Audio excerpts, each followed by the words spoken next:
The South Pacific set was a mess, and Mitzi Gaynor had to dance on sand that was really hot, deal with shampoo that was poisonous, and avoid a real wave. That's not even the craziest part.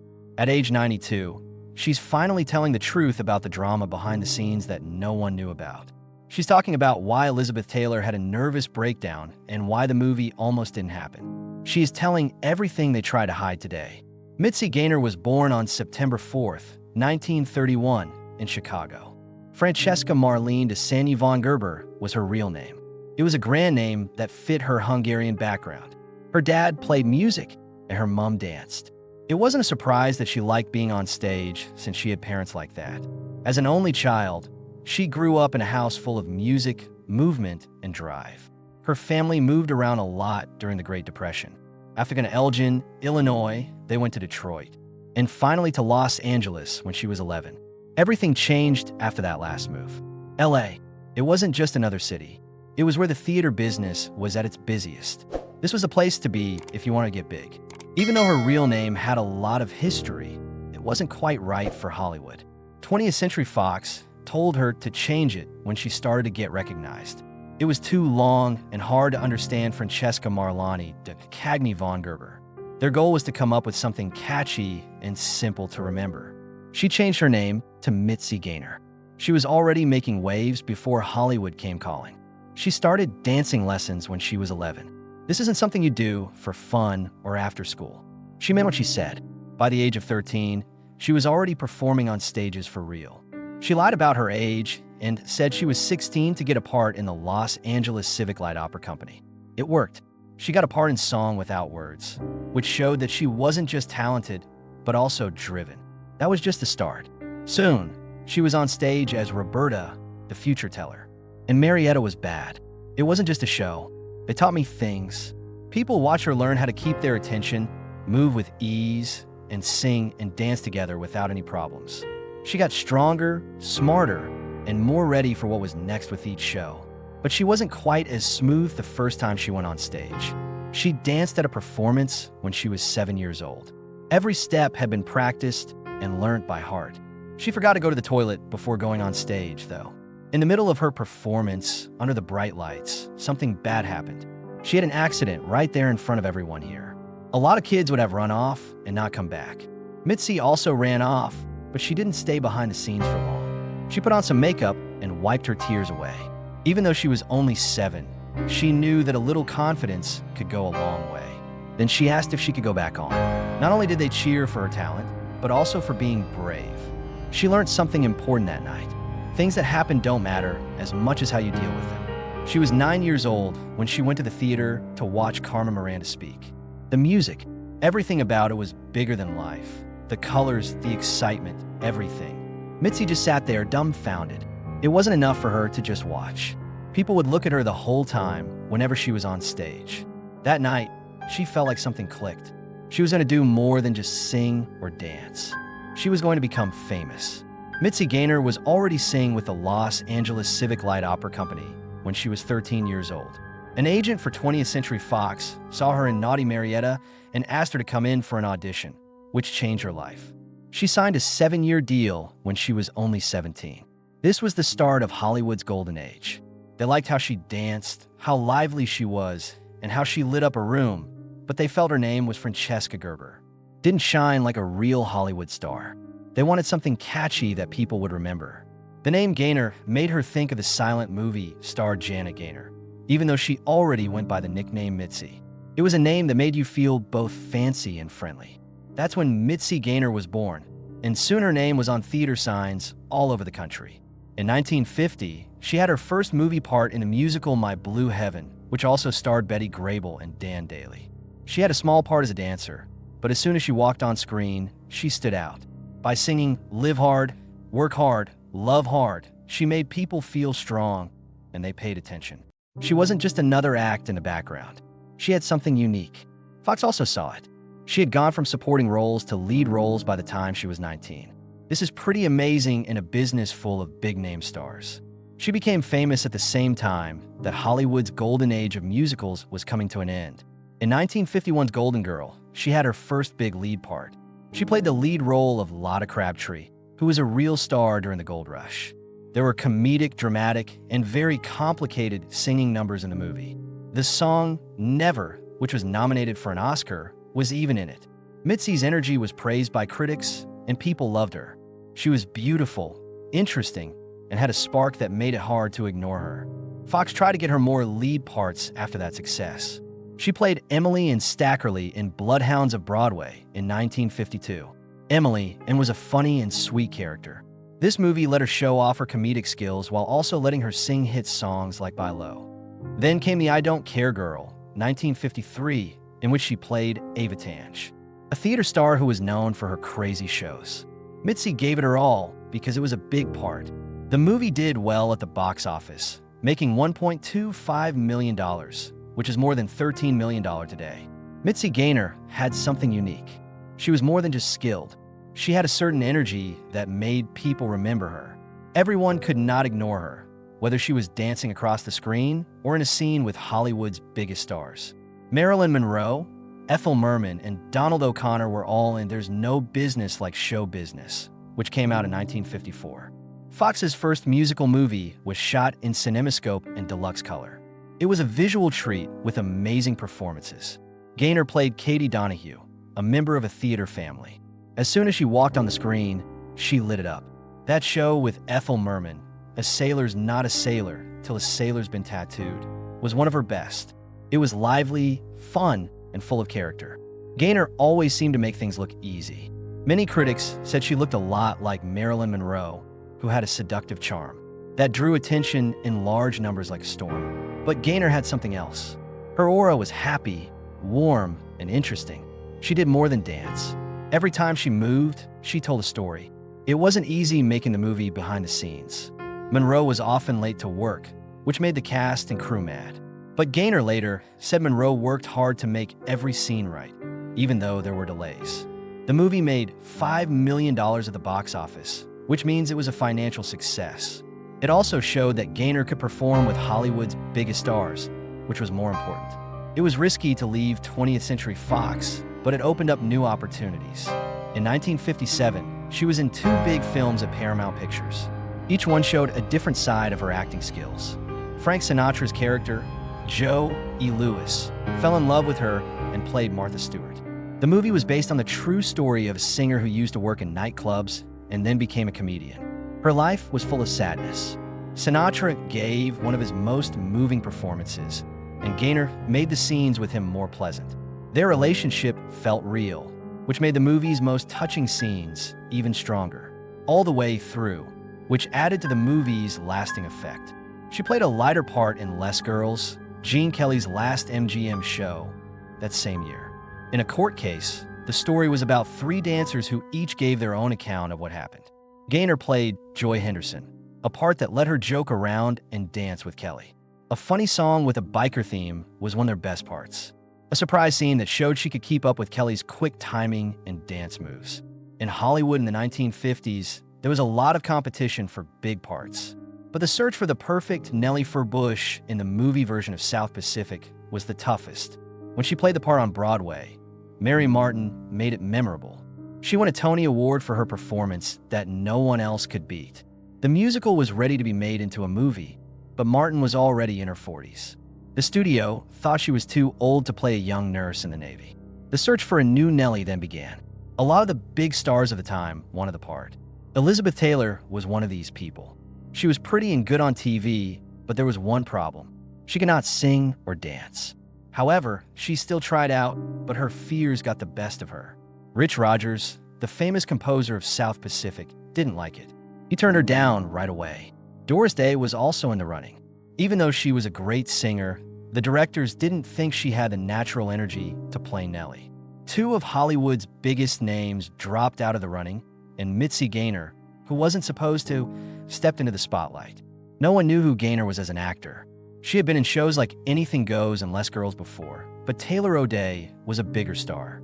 She was unique because she could sing, dance, and act. She didn't need a voice double like a lot of stars did at the time. Even more important, she was ready to prove herself. Gaynor decided to do the screen test, even though other actresses were on the fence or dropped out. Twice, not just once. The first time she tried out, It was in front of Oscar Hammerstein too, at the Beverly Hills Hotel ballroom. She was charming and sure of herself as she sang Honey Bun and a cockeyed optimist, catching exactly what made Nellie such a likable character. I'm in love with a wonderful guy was on her second test, proving that she had the voice and emotional range for the part. She had an edge because she was willing to try out. Elizabeth Taylor lost the part because she was scared of the stage. For some reason, Doris Day missed the chance totally. On the other hand, Gaynor saw each interview as a chance to show that she was the best choice. The directors liked how hard she worked, so they cast her as Nellie. One person wasn't sure about her even after she got the part: Richard Rodgers. He had very strict rules about who could be in his shows. He knew Gaynor could dance and act well, but he wasn't sure if her singing was good enough. It wasn't for long. Gaynor proved him wrong as soon as they started practicing. Working closely with director Joshua Logan, she spent hours making her songs sound even better, to show what kind of person Nellie is. Rodgers finally saw what everyone else had seen all along when she sang, "I'm gonna wash that man right out of my hair." Her real name was Nellie Furbush, not just a role. Kauai, Hawaii was a tough place to film, but Gaynor was fully dedicated. She insisted on singing all of her own songs, which was different from many stars of the time. That didn't happen very often in Hollywood shows at the time. The more they worked together, the better she got along with Rossano Brazzi, who played Emile de Beck. Their relationship looked real on screen because they worked hard at it off-screen. It wasn't easy to take over a part that Mary Martin had made famous. A lot of people thought that no one else could top her Broadway show. But Gaynor didn't try to be like Martin. She made the part her own. She gave Nellie new life, making her feel playful, warm, and full of life. People loved her when South Pacific came out in 1958. A lot of people really liked the movie, and Gaynor got a lot of praise for her part in it. Richard Rodgers, who had doubts about her at first, now says that hiring Gaynor was the right choice. It was only meant to be a dream to film South Pacific on Kauai in 1957. The island had beautiful tropical scenery with green mountains and white sand beaches. But quickly, the production became a headache for getting everything done. The weather was hard to predict. One minute the sky was clear, and then it started to rain quickly, so the film group had to stop. Because of that, consistency became very difficult. Because the weather kept changing between takes, there are big changes in the lighting in some scenes. You can even see in the scene called "There Is Nothing Like a Dam." Some shots are bright and sunny, while others are darker and cloudy. Then the tsunami alert came. Kauai's North Shore was hit by a huge wave on March 9, 1957. Homes were damaged or lost. When the Kalahauai Bridge collapsed, it blocked access to important shooting spots. Because trucks carrying equipment got stuck, all work had to stop. It was hard to get supplies to the island, even before the storm. There weren't many planes to Kauai in 1957. A lot of the cast and team had to wait in Honolulu for days before they could get to the set. The directors wouldn't give up no matter what. Shoots outside were sometimes not possible because of bad weather. To fill in the holes, matte paintings and process shots were used. 21st Century Fox lost a lot of money on delays, but the end effect was worth it. Kauai became famous as a great place to film because of the stunning sights in the movie. Movies like Jurassic Park and Pirates of the Caribbean would come after it in the years to come. But the production had to deal with more than just bad weather. The use of color filters during singing scenes was one of the most controversial choices it made. Director Joshua Logan wanted to copy the dramatic lights from the stage show. Leon Shamroe, the cameraman, put bright color filters right on the camera lens. A deep purple filter made Bali High look like a scene out of a dream. Some songs, like Some Enchanted Evening, were soaked in golden or slate green tones to make them more romantic. Audiences were split. Rodgers and Hammerstein didn't like the result because they thought it took away from the music. Some people found it too much to handle, and some even thought it was a technical problem in the theaters. Also, the effects made some scenes look dull instead of magical. Logan explained his choice by saying that the filters helped hide cloudy skies and kept the look of the pictures the same. It is still being talked about today whether it was a brave artistic decision or an unnecessary distraction. No matter how you feel about it, the movie wouldn't be the same without it. Mitzi Gaynor faced a very different task in South Pacific. In plays like There's No Business Like Show Business, she was known for how well she could dance. But this part didn't give her much chance to show off her skills. It was mostly singing and acting to play Nellie Forbush, with only a few dance scenes. The dancing for the movie was mostly group numbers, which made her angry at times. It got hard to do even easy things. Taking pictures on the shores of Kauai, especially Lumahai Beach, had to deal with uneven sand and rocks that were spread out. It was almost impossible to dance on that surface. But Gaynor's energy stayed strong. The crowd loved her performance, and she later said that she missed dancing more than singing, but she was glad to have the chance to show off her voice. It almost didn't happen, that famous scene where she says, "I'm going to wash that man right out of my hair." She had to sing and dance while getting wet at Lumahai Beach for the video. But the shampoo they used hurt her eyes so badly that they had to stop making it. A team member drove back and forth for 2 hours to get Johnson & Johnson's baby shampoo. The scene was saved by that quick fix. There was also the water itself to worry about. Even though it was in the tropics, it was cold. Gaynor had to stand in freezing showers for several takes while still looking happy on camera. Time was also hard to handle. To do this, she had to move exactly in time with the music and make sure that her hair was lathered correctly in every shot. Oscar Hammerstein, too, wasn't sure if the scene would work on film either. He thought that a picture of a woman washing her hair wasn't interesting enough. He thought Gaynor was boring, but her energy proved him wrong. The song became one of the most famous parts of the history of musical films. Gaynor and her co-star Rossano Brazzi got along great outside of work. Part of what made their relationship in the movie feel real was how fun they were together on set. At the time, Brazzi, who played Emile de Beck, spoke very little English, so opera star Giorgio Tozzi dubbed his voice. He wasn't sure if he wanted to play the part because of this, but his cool style on screen made him the right choice. Gaynor would make fun of his heavy Italian accent, and he would joke about how energetic she was all the time. The fact that they were friends made the long days on set more fun, and their relationship worked so well on screen. It didn't matter that people later found out that Brazzi wasn't the one singing Some Enchanted Evening. The scene is still one of the most beautiful in the history of musical films. Mitzi Gaynor believed that South Pacific would make everything different. The 1958 movie was a huge hit, making more than $36 million around the world. She was up for a Golden Globe, and she sang her own songs in the movie with no one else. South Pacific wasn't a stepping stone. It turned out to be one of her last big projects. After the movie came out, she was in only 3 more films, and none of them were musicals. Happy Anniversary came out in 1959, Surprise Package in 1960, and For Love or Money in 1963. She said she was better at live shows than films when she thought about it now. It was possible that Hollywood wasn't giving her the part she wanted, but she wasn't going anywhere. She moved on to a new stage. In the 1960s, TV was very popular, and there were lots of entertainment shows. Gaynor became a regular, and millions of people watched her sing, dance, and make people laugh. People loved her because she was such a great performer. On February 16, 1964, she had one of her most important days. She was the main guest on The Ed Sullivan Show that night, during the Beatles' second trip to the U.S. More than 70 million people watched, but Gaynor got the most attention. Too Darn Hot, The More I See You, and a mix of Birth of the Blues and When the Saints Go Marching were some of the songs she sang. She ruled the stage, even though Beatlemania was going on all over the country. She saw for herself how quickly the business was changing backstage. The Beatles changed everything when they were young and fresh. Because Paul McCartney looks like a boy, her own director thought he was one of the kids on stage. Gaynor wasn't scared, though. She changed.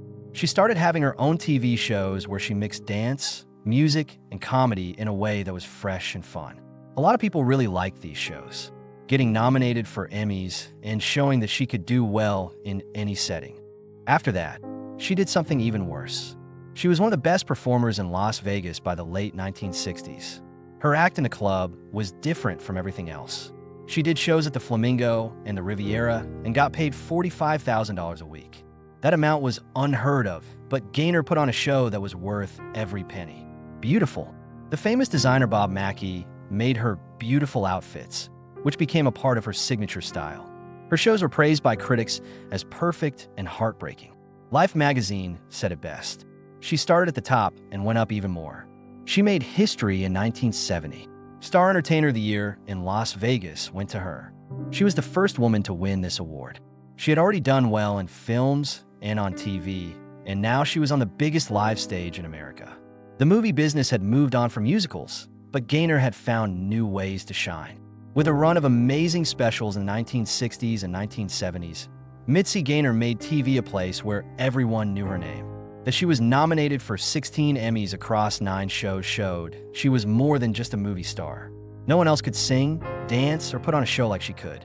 2 of these shows stood out as important parts of culture.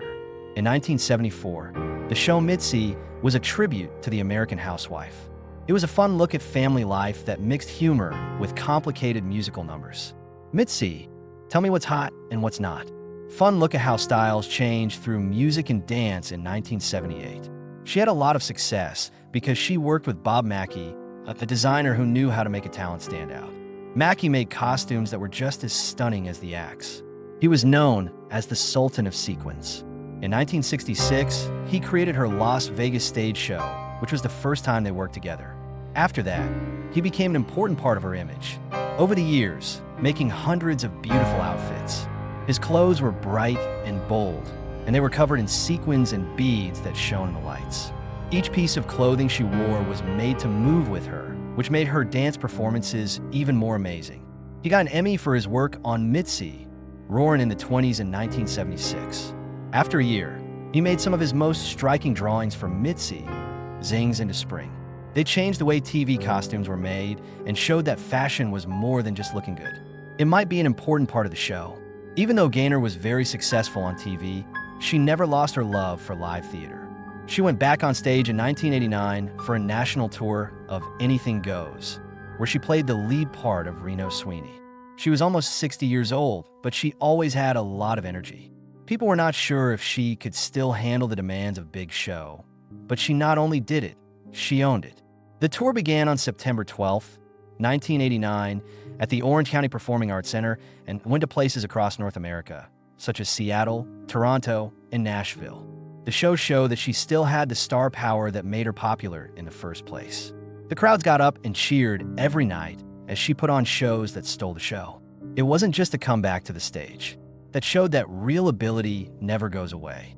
In 2009, she went back to Kauai to celebrate the 50th anniversary of South Pacific. It was one of the most moving times in her later career. She hadn't been back since 1958 when shooting ended, and the trip brought back a lot of memories. The island had been used for more than just films. It was now a part of her life. Kauai's lush scenery were the setting for some of the most famous scenes in the movie. She sang, "I'm gonna wash that man right out of my hair" at Lumahai Beach, filled in for the mysterious Bali High. Making films had its problems. Whether that was hard to predict caused delays. And at one point, a huge wave stopped work on the project. Even though there were problems, the picture was unforgettable because of how beautiful the island was. She went to events at the Kauai Marriott Resort during her trip and talked about what the movie meant to her and shared personal stories about shooting. Her mind wasn't set on going back at first. She was afraid the memories would be too much for her to handle. But when she got there, she was filled with thanks. The island looked pretty much the same, and her friends were happy to see her. Mitzi Gaynor got married to Jack Bean in San Francisco on November 18, 1954. At that point, she was leaving her job at 20th Century Fox, where she was a rising star in shows like Show Business and There's No Business. The films and she were both changing. Her next move was being thought out when Bean made a brave choice of his own. It was a big deal for him to quit his job at MCA and start his own PR company, Bean and Rose. His new wife was his first and most important customer. From the start, Bean saw something in Gaynor that Hollywood hadn't fully seen yet. She was more than just a movie star. She was lively and captivating on stage, able to hold a crowd's attention. He helped her make the switch from films to live shows and TV events. In 1956, she signed a new deal with Paramount Pictures and got parts in the films Anything Goes and The Joker is Wild. But making films wasn't the only plan. Bean took care of her business, and she started going on tour with musical reviews that were big hits in Las Vegas, Canada, and Australia. They didn't go to as many red carpets or big social parties as other Hollywood couples did at the time. They wanted a calmer life. Since 1960, when they bought a house in Beverly Hills, they used it as a getaway for close friends instead of Hollywood stars. Love, trust, and a rare balance between their personal and work lives helped them stay married for more than 50 years. One thing that made them different from many of their friends was that they never had kids, but I never felt bad about it. Later, Gaynor said that their friendship was based on deep understanding and always being there for each other. Bean quit a good job at MCA to supervise hers because he had such faith in her abilities that he made it his life's work. His ideas helped Gaynor's success grow long after Hollywood's golden age. Her reviews of musicals became big events that drew crowds every year. They were even made into TV shows in the late 1960s and early 1970s, showing that she could control a crowd on stage and on national TV.